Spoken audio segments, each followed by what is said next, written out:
On today's show, with the Capitals sitting in first place in the Metro Division, the question that begs to be asked is, should the Capitals be buyers at the trade deadline?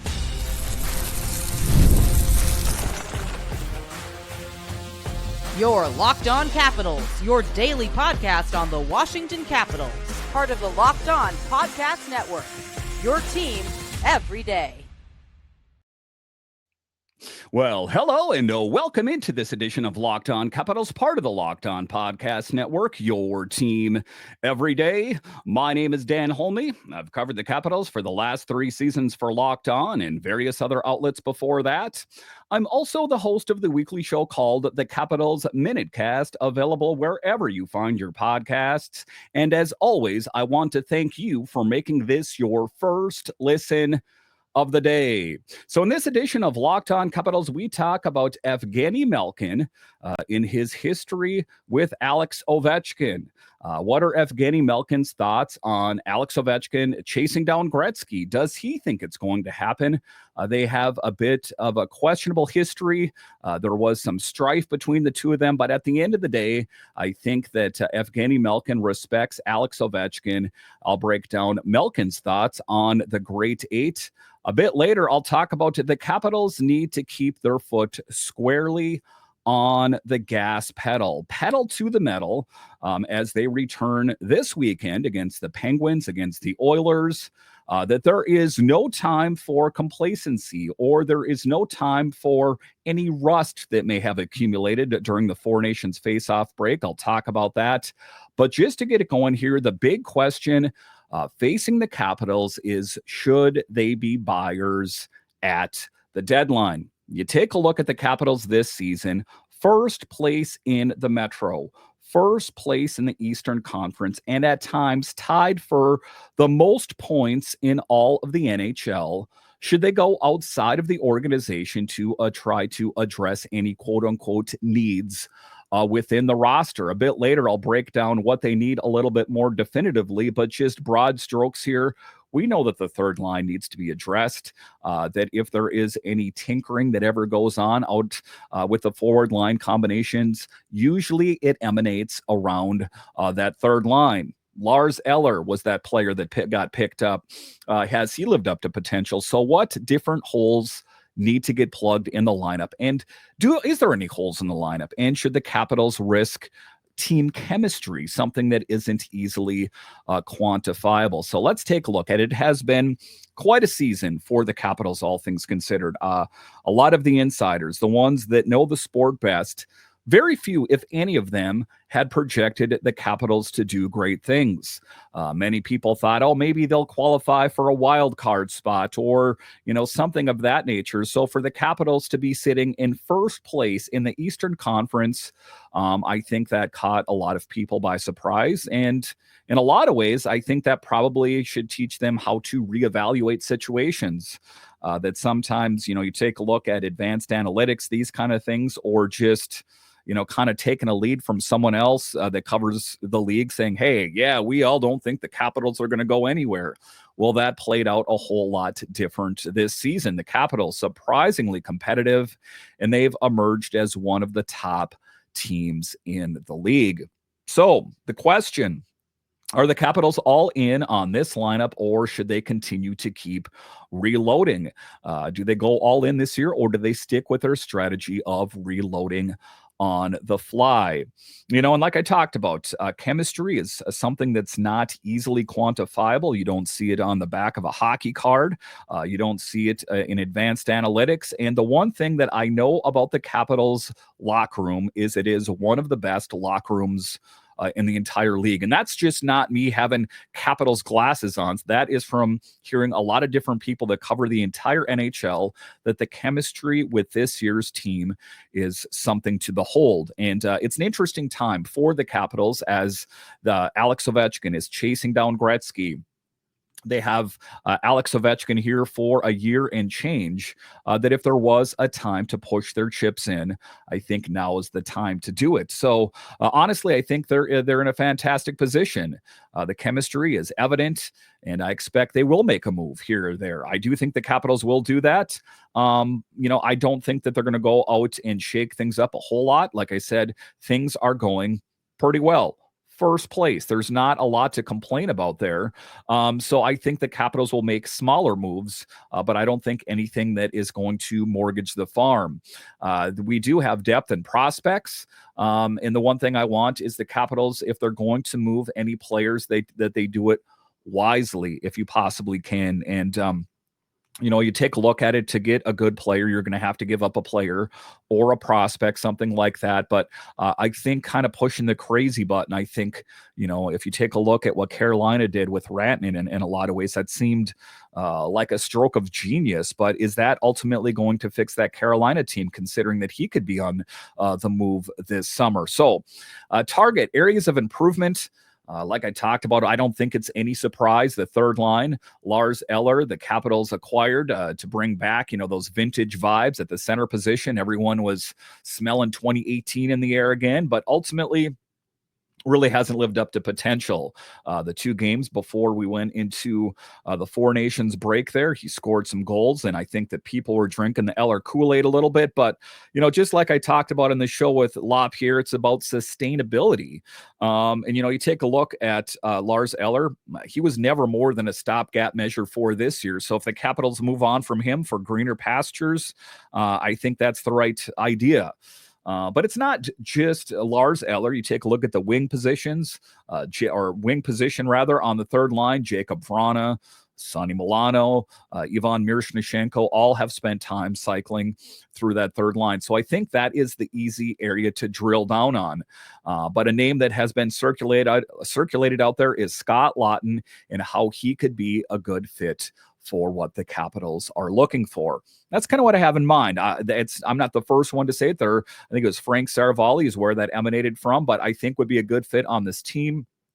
And they don't need a whole lot. Also, while we're at it, they should consider adding a more scoring depth to the wing position, like I talked about on the third line. But in general, the one thing as you make your push for the playoffs is you can never have enough depth. Injuries are hiding behind every corner.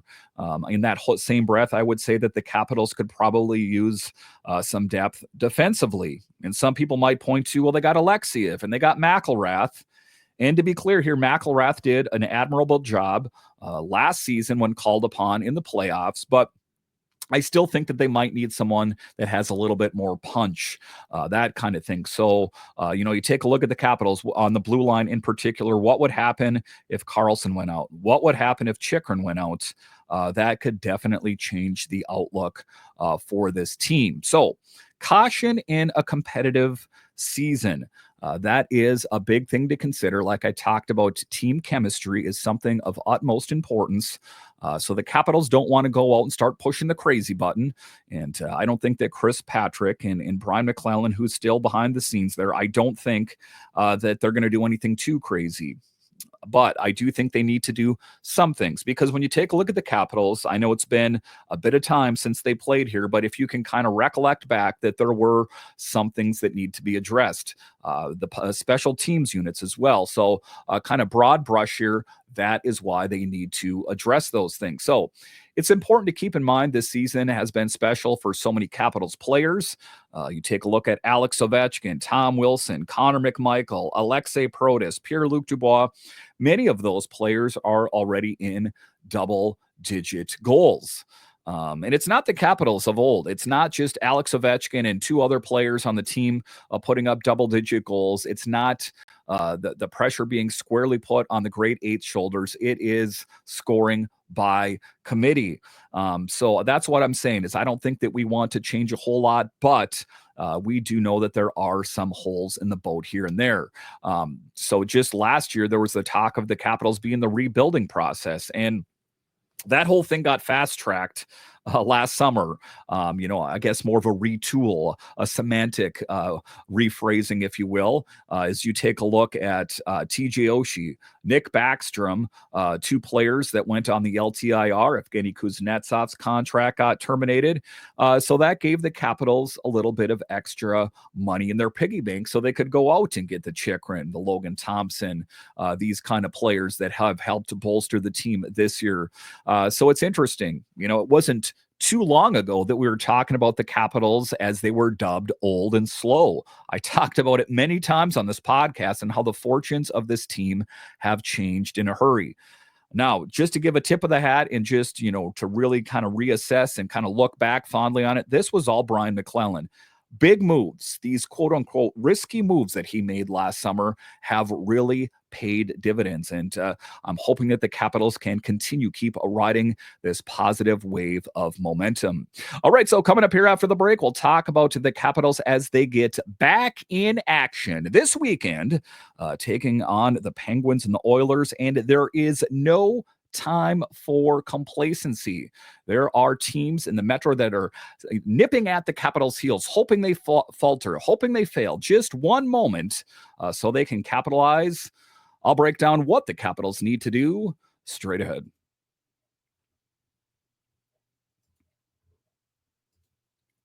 When the game tips off, the NBA action is just getting started, and there's no better place to get in on the action than with FanDuel, America's #1 sportsbook.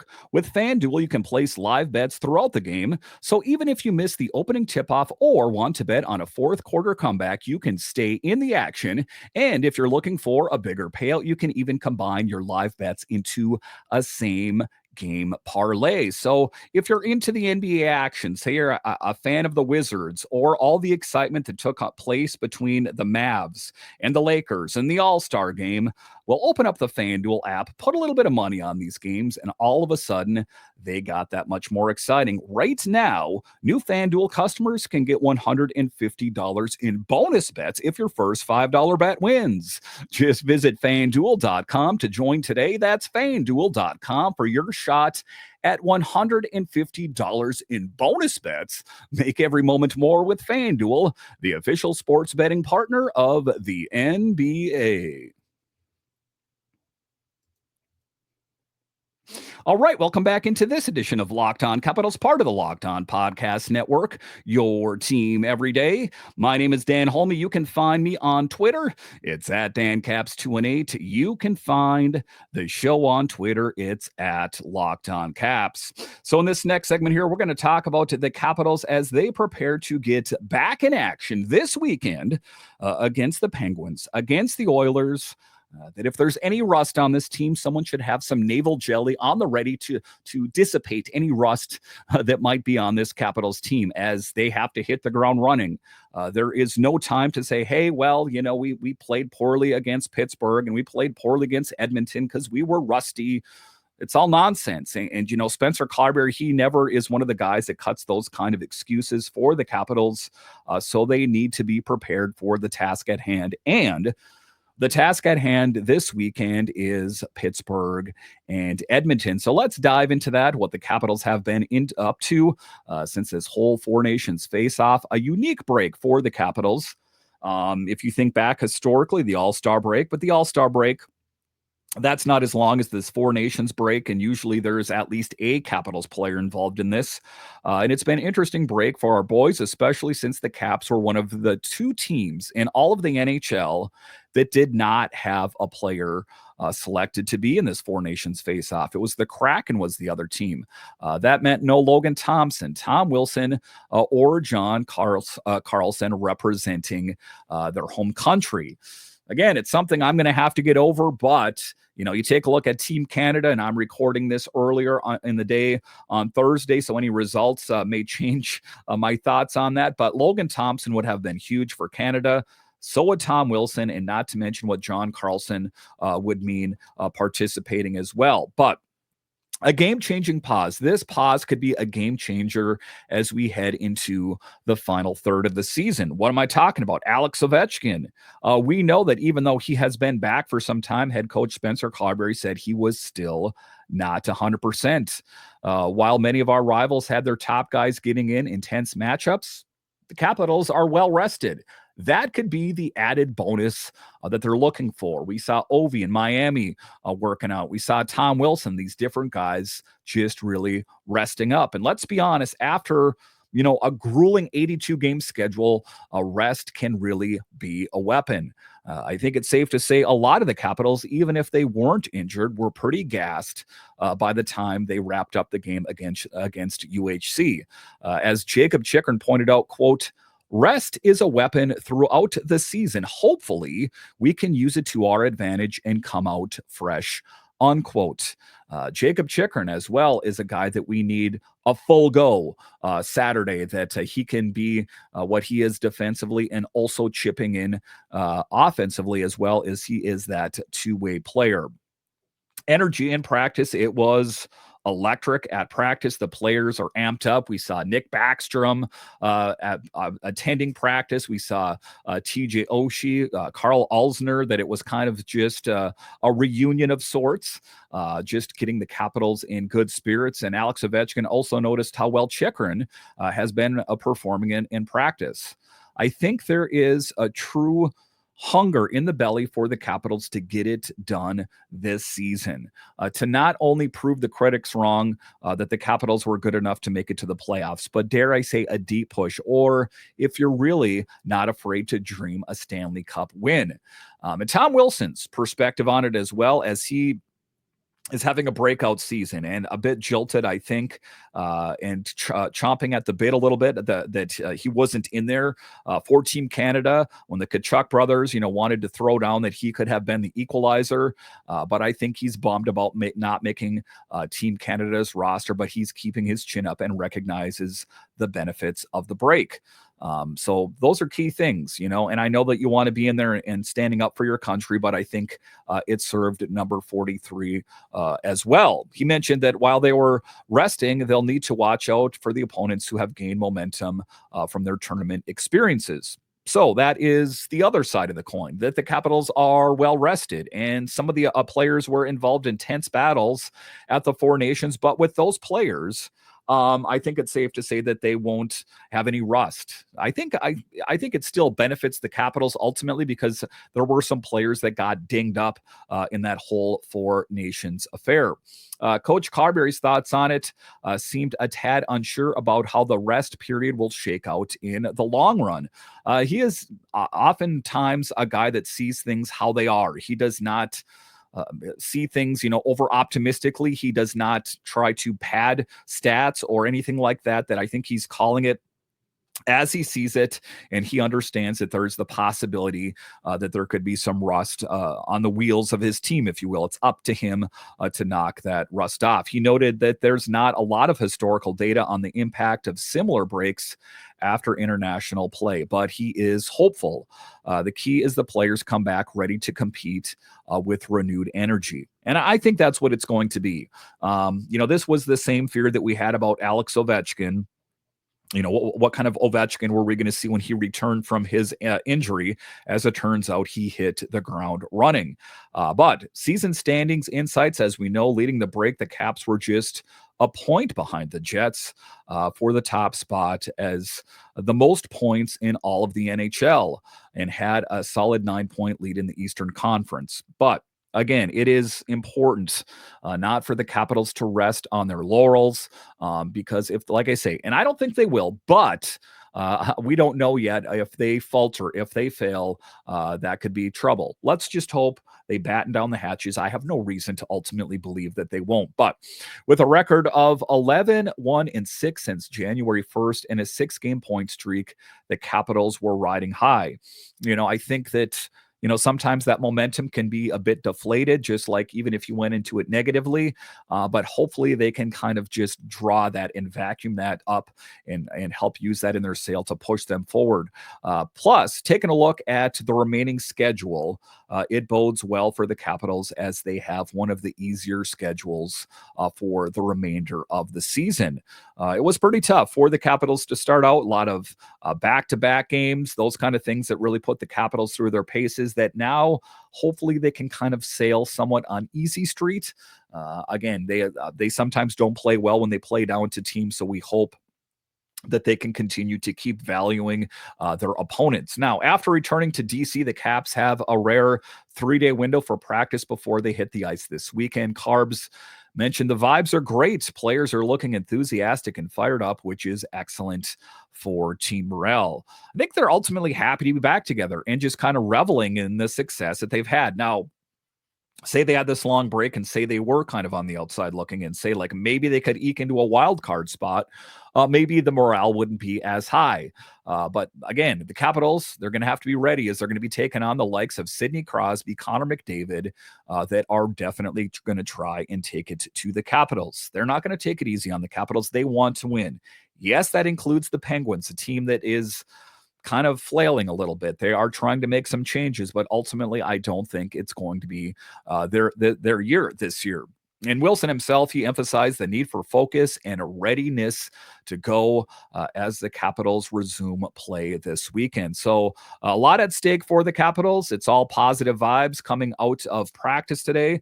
Let's hope we see that out on the ice this weekend so the boys can keep rolling, accumulating points, and separating themselves from the other teams in the Metro Division. All right, so coming up here after the break, we'll talk about Evgeni Malkin in his thoughts on the Grade 8. Yes, even though they're on rival teams, there's a history there. I'll break down that history straight ahead.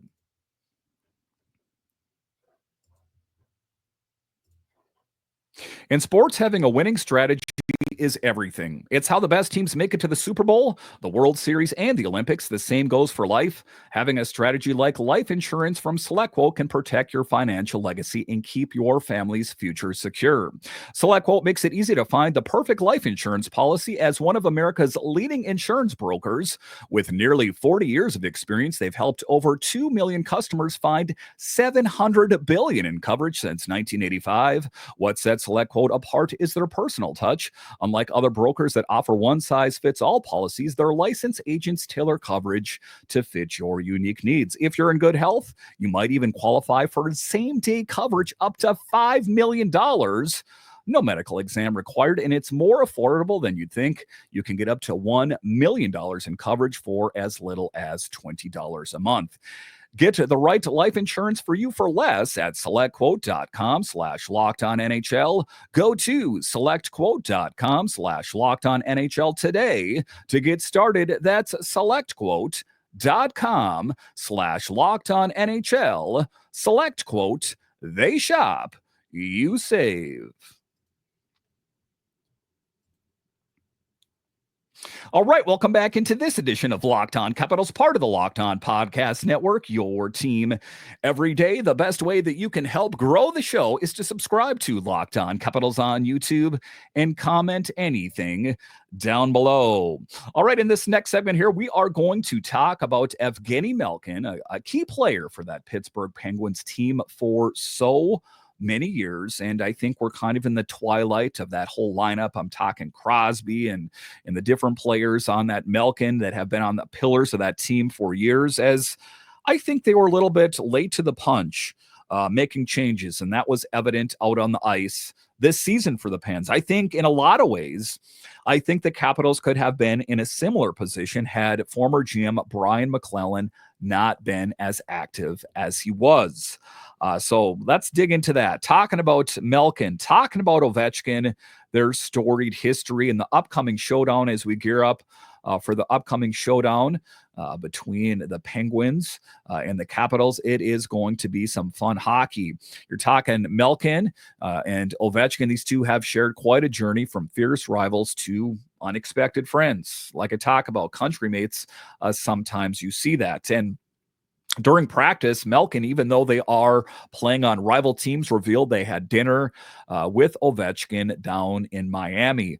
You also saw Dmitry Orlov that it still holds true that I think there's a bond between those Russian players that you don't see a whole lot anywhere else. He said it was a lighthearted moment with Malkin trying to get Ovechkin to open up about his chase of Wayne Gretzky's remarkable goal record. And the one thing I know about Ovechkin is he doesn't want to talk about it too much. I think it's in his mind. He doesn't want to overthink it. And it's going to happen. He just, like I said, doesn't want to overthink it. Otherwise, I think that your head can kind of get tied up in knots. And interestingly, Ovechkin seems to prefer keeping the pressure at bay, wanting to enjoy the moment without fixating on those numbers. Again, oftentimes deflecting. It's not about my goal chase. It's about us winning another Stanley Cup. Those are all the things that are classic Ovi. Malkin noted, quote, he just tries to relax. I try to ask him about goals, but he doesn't want to talk too much. He wants to just enjoy it. He wants to relax, unquote. Again, this could very well be the last year and change that Ovechkin plays. He doesn't want to take all of his time consuming thinking about, oh my God, is it going to happen? It's not going to happen any quicker that way. He's not going to be able to score all the goals in one game that he needs to do. He's not going to score 16 goals in one game. So just slow and steady wins the race. But Ovechkin's historic chase, as we know, Ovechkin sits at 879, just 16 shy of breaking that all-time record. Again, to reflect, to marvel, last season, this guy's washed. Even though he's one of the greatest goal scorers, he's washed. Haha, I told you guys, like everyone was waiting for him to falter one moment, like vultures circling a carcass. But it wasn't true that he ultimately was able to find his way.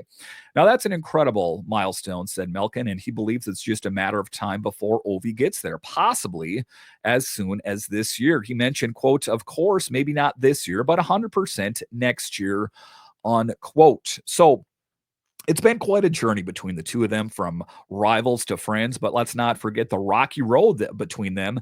Back in the day, there was plenty of tension, especially after that infamous incident in 2007 where Ovechkin allegedly punched Malkin's agent. He must have really been talking some smack for Ovechkin to do it, but I would not want to get punched by the grade 8 Svechnikov. I think you know what I'm talking about there. But fast forward to today, and you can see how far they've come. Older men, I think they respect each other. Malkin has celebrated Ovechkin's milestones, even attending his birthday party. So I think it's an interesting dynamic that you can kind of put it all away once you're off the ice, that, you're bitter rivals and you'll throw down, you'll fight, you'll hit each other on the ice. But the moment that you leave the ice, all is forgiven. I don't know if I could necessarily operate that way, but that is truly what makes them professionals. But the thing that's apparent and clear here is their bond has grown stronger, proving that time can heal all wounds. But all things considered, Malkin, again, who's kind of on the back nine of his career as well, in my estimation, is having a solid season, 34 points in 47 games, and he's finally back on the ice after a lower body injury sidelined him for 6 games. So, it's interesting. Again, you take a look at that Penguins team, a team that was a little bit late to the punch on the rebuild, that I think that, you might see some changes here, especially at the trade deadline. I would expect a lot of change and going in the younger direction. Obviously, I don't think the Penguins are in a win now mode. I think they will be sellers, and I think they will try to be building for the future. Just like Dan Kingerski of Pittsburgh Hockey Now said that the Penguins have their radar set to Lapierre to an extent as well. But taking a look at that rivalry between Ovi and the Penguins, Ovechkin had quite the impact when facing the Pens with 42 career goals against the Pens alone. But interestingly, this is the funny stat here. He hasn't found the back of the net against the Pittsburgh in their previous 2 matchups this season. That it seemed like he would really drill down on the Penguins this season, but has not been the case. But with the stakes high and both players eager to compete, the next game is sure to be significant, and we know that. Pens, Capitals, those games are some of my favorite games to watch, as they lay it all out on the line. And despite the fact that the Penguins are, probably not going to go anywhere this year. They would still love to play spoiler against the Capitals. So don't ever underestimate that team. They are going to throw the kitchen sink at the Capitals.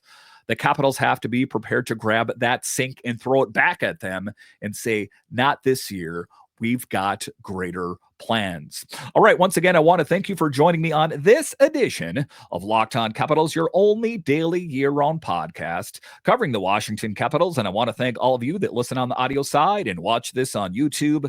You are what makes this show successful. When you're done here, head on over to Locked On NHL, as they have you guys covered all around the NHL 5 days a week.